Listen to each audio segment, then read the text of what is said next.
ਕਰਮੀ ਸਹਿਜ ਨਾ ਉਪਜੈ, ਬਿਨ ਸਹਿਜੈ ਸੰਸਾ ਨਾ ਜਾਏ।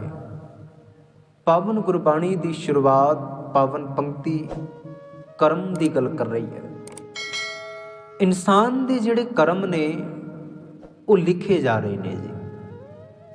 ਇੱਕ ਪਾਵਨ ਗੁਰਬਾਣੀ ਦੀ ਪੰਕਤੀ ਹੈ, ਜਦੋਂ ਮਹਾਰਾਜ ਜੀ ਨੇ ਲਿਖਿਆ, ਧਰਮ ਰਾਏ ਜਬ ਲੇਖਾ ਮੰਗੇ ਕਿਆ ਮੁਖ ਲਿਖਿਆ ਜਾਏਗਾ, ਜਾਂ ਫਿਰ ਧਰਮ ਰਾਏ ਜਬ ਕਾਗਦ ਫਾਰੇ। ਇਨਸਾਨ ਦੇ ਲਿਖੇ, ਇਨਸਾਨ ਦੇ ਕਰਮ ਪਰਮਾਤਮਾ ਦੇ ਕੋਲ ਲਿਖੇ ਜਾ ਰਹੇ ਨੇ। ਉਹ ਭੈੜਾ ਹੈ, ਚੰਗਾ ਹੈ, ਜਿਵੇਂ ਦਾ ਮਰਜ਼ੀ ਹੈ।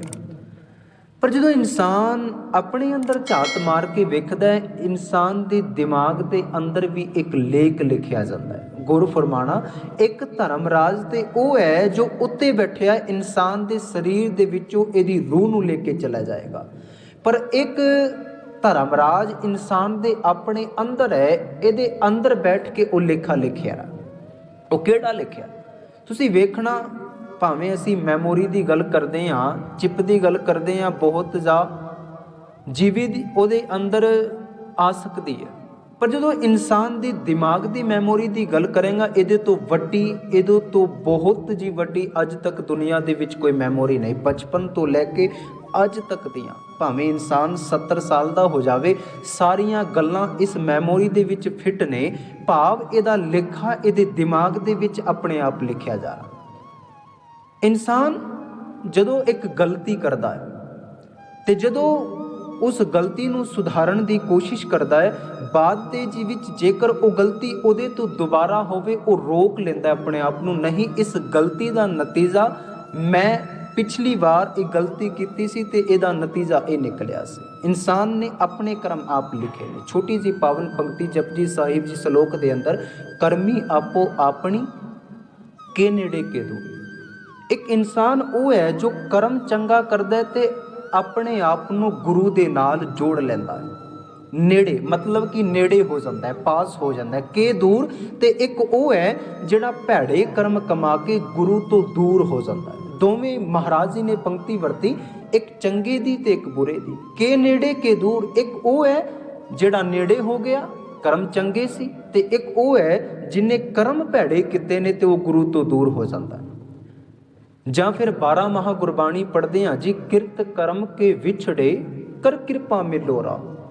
ਪਾਤਸ਼ਾਹ ਜੀ, ਅਸੀਂ ਕੀਤੇ ਹੋਏ ਕਰਮਾਂ ਕਰਕੇ ਤੇਰੇ ਤੋਂ ਵਿਛੜੇ ਹੋਏ ਹਾਂ, ਦੂਰ ਹਾਂ। ਸਾਡੇ ਤੇ ਇੱਕ ਕਿਰਪਾ ਕਰ ਕਿ ਅਸੀਂ ਤੇਰੇ ਪਾਸ ਆ ਜਾਈਏ। ਇਨਸਾਨ ਆਪਣੀ ਜ਼ਿੰਦਗੀ ਦੇ ਅੰਦਰ ਕਰਮ ਕਮਾਉਂਦਾ ਹੈ ਤੇ ਉਸ ਕਰਮ ਦਾ ਨਤੀਜਾ ਕੀ ਨਿਕਲਦਾ ਹੈ, ਉਹ ਤੇਰੇ ਆਪਣੇ ਕਰਮਾਂ ਦਾ ਫਲ ਹੈ। ਪਰ ਜੇਕਰ ਤੂੰ ਦੂਜੇ ਤੇ, ਆਪਣੇ ਪਰਿਵਾਰ ਤੇ, ਆਪਣੇ ਬੱਚਿਆਂ ਤੇ, ਆਪਣੇ ਪਤੀ ਤੇ ਪਤਨੀ ਤੇ ਉਸ ਗੱਲ ਦਾ ਰੋਸ਼ ਜਮਾਉਂਦਾ ਹੈ, ਗੁੱਸਾ ਕਰਦਾ ਕਿ ਤੁਹਾਡੀ ਵਜ੍ਹਾ ਦੇ ਨਾਲ ਇਹ ਸਭ ਕੁਝ ਹੋਇਆ, ਨਹੀਂ, ਇਹ ਗੱਲ ਗਲਤ ਹੈ। ਮਹਾਰਾਜ ਜੀ ਨੇ ਆਖਿਆ, ਦਦੈ ਦੋਸ਼ ਨਾ ਦਿਉ ਕਿਸੈ, ਦੋਸ਼ ਕਰਮਾ ਆਪਣਿਆ, ਜੋ ਮੈਂ ਕੀਆ ਸੋ ਮੈਂ ਪਾਇਆ। ਦੋਸ਼ ਨਾ ਦੀਜੇ ਅਵਰ ਜਨਾ, ਲੋਕਾਂ ਨੂੰ ਦੋਸ਼ ਦੇਣ ਦੀ ਕੋਈ ਗੱਲ ਨਹੀਂ ਭਾਈ। ਜੋ ਤੂੰ ਕਰਦਾ ਹੈ ਉਹ ਤੇਰੀ ਝੋਲੀ ਦੇ ਵਿੱਚ ਵਾਪਸ ਆਣ ਕੇ ਡਿੱਗਦਾ ਹੈ। ਕਿਸਾਨ ਨੇ ਜੇਕਰ ਕਣਕ ਬੀਜੀ ਹੈ ਤੇ ਕਣਕ ਹੀ ਪੈਦਾ ਹੋਏਗੀ। ਮੁੰਜੀ ਝੋਨਾ ਬੀਜਿਆ ਤੇ ਝੋਨਾ ਹੀ ਪੈਦਾ ਹੋਏਗਾ। ਪਰ ਜੇਕਰ ਇੱਕ ਕਿਸਾਨ ਕੰਡੇ ਬੀਜ ਕੇ, ਕਿੱਕਰ ਬੀਜ ਕੇ ਫਲ ਦੀ ਆਸ ਰੱਖੇ ਕਿ ਇਸ ਕਿੱਕਰ ਨੂੰ, ਇਸ ਕੰਡੇ ਦੇ ਬੂਟੇ ਨੂੰ ਫਲ ਲੱਗਣਗੇ, ਇਹ ਕਦੇ ਨਹੀਂ ਹੋ ਸਕਦਾ। ਜੋ ਬੀਜਿਆ ਉਹ ਤੇਰੀ ਝੋਲੀ ਦੇ ਵਿੱਚ ਆਣ ਕੇ ਡਿੱਗਣਾ ਹੈ। ਇਨਸਾਨ ਦਾ ਆਪਣਾ ਇੱਕ ਕਰਮਾ ਹੈ ਜਿਹੜਾ ਇਹਦੇ ਦਿਮਾਗ ਦੇ ਵਿੱਚ ਫਿੱਟ ਹੈ। ਦਿਮਾਗ ਦੇ ਵਿੱਚ ਇਹਦਾ ਇੱਕ ਧਰਮ ਰਾਜ ਬੈਠਿਆ ਹੈ ਜੋ ਬਚਪਨ ਤੋਂ ਲੈ ਕੇ ਅੱਜ ਤੱਕ ਦਾ ਸਾਰਾ ਲੇਖਾ ਜੋਖਾ ਇਹਦੇ ਦਿਮਾਗ ਦੇ ਵਿੱਚ ਹੈ। ਜੇਕਰ ਇਹ ਚੋਰ ਚੋਰੀ ਕਰਨ ਵਾਸਤੇ ਜਾਵੇ, ਕਿ ਚੋਰ ਨੂੰ ਡਰ ਨਹੀਂ ਹੈ, ਡਰ ਹੈ। ਉਸਨੂੰ ਪਤਾ ਹੈ ਜੇਕਰ ਫੜਿਆ ਗਿਆ ਤੇ ਜੇਲ੍ਹ ਹੋ ਸਕਦੀ ਹੈ, ਉਮਰ ਕੈਦ ਦੀ ਸਜ਼ਾ ਸੁਣਾਈ ਜਾ ਸਕਦੀ ਹੈ। ਮੇਰੇ ਘਰ ਪਰਿਵਾਰ ਦੇ ਵਿੱਚ ਮੈਂਬਰ ਨੇ, ਉਹਨਾਂ ਨੂੰ ਫੜਿਆ ਜਾ ਸਕਦਾ ਹੈ, ਡਰ ਹੈ। ਪਰ ਉਸ ਕਰਮ ਤੋਂ ਉਹ ਹਟ ਨਹੀਂ ਰਿਹਾ, ਕਿਉਂਕਿ ਉਹਦਾ ਲੇਖਾ ਜੋਖਾ ਲਿਖਿਆ ਜਾ ਰਿਹਾ। ਉਹ ਮਹਾਰਾਜ ਜੀ ਦੀ ਪੰਕਤੀ ਹੈ ਜੀ, ਧੁਰ ਲਿਖਿਆ। ਧੁਰ ਤੋਂ ਲੇਖ ਜਿਹੜੇ ਬਣੇ ਹੋਏ ਨੇ, ਜਿਸ ਇਨਸਾਨ ਨੇ ਜਿਨ੍ਹਾਂ ਦੇ ਲੇਖ ਬਣਾਏ ਨੇ, ਉਸ ਨੂੰ ਪ੍ਰਾਪਤ ਹੁੰਦੇ ਨੇ। ਹੁਣ ਕਹਿਣ ਲੱਗੇ, ਕਰਮੀ ਸਹਿਜ ਨਾ ਉਪਜੈ। ਸਹਿਜ ਹੈ ਜੀ ਟਿਕ ਜਾਣਾ। ਛੋਟੀ ਜੀ ਉਦਾਹਰਨ, ਸਪਰਿੰਗ ਖਾਲੀ ਹੈ ਤੇ ਕੰਮਦਾ ਹੈ ਜੀ। ਪਰ ਜਦੋਂ ਉਹਦੇ ਤੋਂ ਇੱਕ ਭਾਰੀ ਵਸਤੂ ਲਟਕਾ ਦਿੱਤੀ ਜਾਵੇ ਉਹਦਾ ਕੰਪਨ ਦੂਰ ਹੋ ਜਾਂਦਾ ਹੈ। ਯਾਨੀ ਮੇਰਾ ਮਨ ਖਾਲੀ ਹੈ, ਇਹ ਡੋਲਦਾ ਹੈ, ਥਾਂ ਥਾਂ ਤੇ ਗਿੜਗੜਾਉਂਦਾ ਹੈ, ਭਾਵੇਂ ਉਹ ਲੋਕਾਂ ਦੇ ਪੈਰਾਂ ਵਿੱਚ ਹੈ ਜੀ ਜਾਂ ਦੁਨੀਆ ਦੇ ਕਿਸੇ ਵੀ ਕੋਨੇ ਦੇ ਵਿੱਚ ਹੈ। ਪਰ ਜਦੋਂ ਇਹਦੇ ਤੇ ਪਰਮਾਤਮਾ ਦਾ ਨਾਮ ਆ ਜਾਵੇ ਇਹ ਭਾਰੀ ਹੋ ਜਾਂਦਾ, ਫਿਰ ਇਹ ਡੋਲ ਨੂੰ ਬੰਦ ਕਰ ਜਾਂਦਾ ਹੈ। ਹਜ਼ੂਰ ਕਹਿੰਦੇ ਕਰਮੀ ਸਹਿਜ ਨਾ ਉਪਜੈ, ਕਰਮ ਤੋਂ ਬਗੈਰ ਤੇਰੀ ਜ਼ਿੰਦਗੀ ਦੇ ਅੰਦਰ ਸਹਿਜ ਨਹੀਂ ਆਇਆ, ਅਡੋਲਤਾ ਨਹੀਂ ਆਈ, ਤੂੰ ਇੱਕ ਥਾਂ ਤੇ ਟਿਕਿਆ ਨਹੀਂ। ਵਿਣ ਸਹਿਜੇ ਸੰਸਾ ਨਾ ਜਾਏ। ਸੰਸਾ ਦਾ ਅਰਥ ਹੈ ਜੀ ਇੱਕ ਡਰ। ਇਨਸਾਨ ਦੀ ਜ਼ਿੰਦਗੀ ਦੇ ਅੰਦਰ ਇੱਕ ਡਹਿਮ ਹੈ, ਇੱਕ ਸਹਿਮ ਹੈ, ਛੋਟਾ ਜਿਹਾ ਡਰ ਬੈਠਿਆ ਕਿਤੇ ਨਾ ਕਿਤੇ ਮੈਂ ਫੜਿਆ ਨਾ ਜਾਵਾਂ। ਤੁਸੀਂ ਕਦੇ ਵੇਖਣਾ ਇੱਕ ਪੈਨ ਤੇ ਇੱਕ ਕਾਪੀ ਲੈਣਾ ਜੀ, ਸਵੇਰੇ ਬੈਠ ਕੇ ਸਵੇਰ ਤੋਂ ਸ਼ਾਮ ਤੱਕ ਮੈਂ ਜਿੰਨੇ ਕੁ ਕਰਮ ਕਮਾਏ ਉਸ ਕਾਪੀ ਤੇ ਲਿਖਣਾ, ਤੇ 4-5 ਦਿਨਾਂ ਦੀ ਗੱਲ ਹੈ। ਮੈਂ ਦਾਅਵਾ ਕਰਦਾ ਇਨਸਾਨ ਦੀ ਆਪਣੀ ਲਿਖਾਈ ਉਸ ਨੂੰ ਆਪਣੇ ਹੱਥ ਦੇ ਨਾਲ ਪਾੜ ਕੇ ਸੁੱਟਣੀ ਪੈਣੀ ਹੈ, ਕਿਉਂਕਿ ਜਦੋਂ ਉਹਨਾਂ ਲੇਖਾਂ ਨੂੰ ਪੜ੍ਹੇਗਾ ਵਾਕਈ ਮੈਂ ਕਿੰਨੇ ਕੁ ਚੰਗੇ ਕਰਮ ਕੀਤੇ ਨੇ, ਕਿੰਨੇ ਕੁ ਬੁਰੇ ਕਰਮ ਕੀਤੇ ਨੇ, ਪੜ੍ਹਨ ਤੋਂ ਬਾਅਦ ਹੈਰਾਨ ਹੋ ਜਾਏਗਾ ਵਾਕਈ ਮੈਂ ਇੰਨੇ ਕੁ ਗੰਦੇ ਕਰਮ ਆਪਣੀ ਜ਼ਿੰਦਗੀ ਦੇ ਵਿੱਚ ਕਮਾਉਂਦਾ। ਕਦੇ ਦੇਖਣਾ ਸਵੇਰ ਤੋਂ ਲੈ ਕੇ ਸ਼ਾਮ ਤੱਕ ਪੁਆਇੰਟ ਬਣਾਉਣਾ, ਉਹਨਾਂ ਨੂੰ ਲਿਖਣਾ ਕਿ ਹਾਂ ਅੱਜ ਇਹ ਚੰਗਾ ਕੀਤਾ, ਇਹ ਮਾੜਾ, ਅੱਜ ਇਸ ਥਾਂ ਤੇ ਗਿਆ, ਅੱਜ ਇਹ ਗੰਦਾ ਕੰਮ ਕੀਤਾ, ਇਹ ਚੰਗਾ। 4-5 ਦਿਨਾਂ ਦੀ ਖੇਡ ਹੈ। ਉਸ ਤੋਂ ਬਾਅਦ ਉਹ ਸਾਰੇ ਲੇਖ ਪਾੜ ਕੇ ਸੁੱਟਣੇ ਪੈਣੇ ਕਿ ਵਾਕਈ ਮੈਂ ਇੰਨਾ ਕੁ ਗੰਦਾ ਕਿ ਆਪਣੀ ਜ਼ਿੰਦਗੀ ਦੇ ਅੰਦਰ ਇੰਨੇ ਕੁ ਚੰਗੇ ਕਰਮ ਨੇ, ਇੰਨੇ ਕੁ ਭੈੜੇ ਕਰਮ ਨੇ।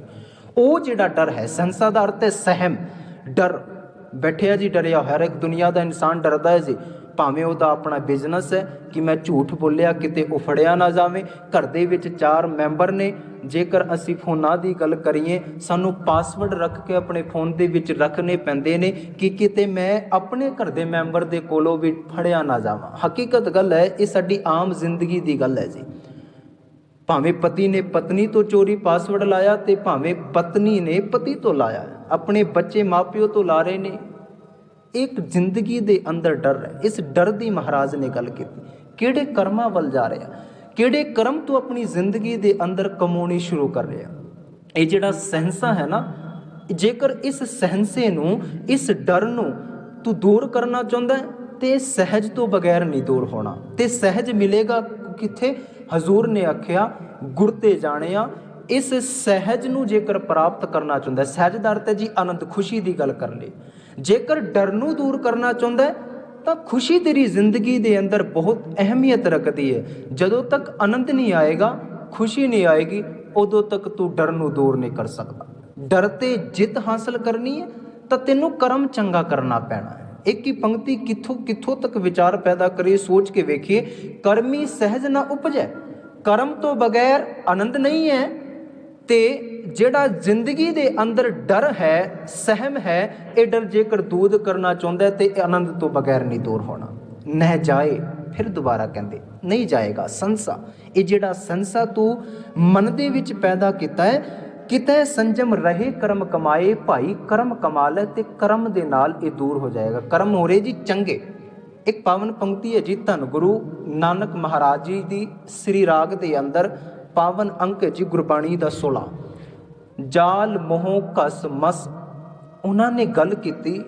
ਜਦੋਂ ਇੱਕ ਸਾਖੀ ਸੁਣਦੇ ਆ ਜੀ, ਪਾਂਡੇ ਨੂੰ ਪੜ੍ਹਾ ਕੇ ਆ ਗਏ ਧੰਨ ਗੁਰੂ ਨਾਨਕ ਮਹਾਰਾਜ ਜੀ। ਆਖਿਆ ਜਾਂਦਾ ਹੈ ਕਿ ਇਹ ਸ਼ਬਦ ਉਦੋਂ ਲਿਖਿਆ ਗਿਆ ਸੀ। ਸਾਡੇ ਇਤਿਹਾਸਕਾਰਾਂ ਦਾ ਮੰਨਣਾ ਹੈ ਕਿ ਗੁਰੂ ਨਾਨਕ ਮਹਾਰਾਜ ਪਾਂਡੇ ਦੇ ਕੋਲ ਪੜ੍ਹਨ, ਪਰ ਹੋਇਆ ਕਿ ਉਸ ਪੜ੍ਹਾ ਕੇ ਘਰ ਵਾਪਸ ਆ ਗਏ। ਉਸ ਨੂੰ ਕੀ ਪੜ੍ਹਾਇਆ ਉਹ ਬੋਲ ਮੈਂ ਆਪ ਜੀ ਦੇ ਨਾਲ ਸਾਂਝੇ ਕਰਿਆ। ਕਹਿਣ ਲੱਗੇ ਜਾਲ ਮੋਹ ਘਸ ਮਸ।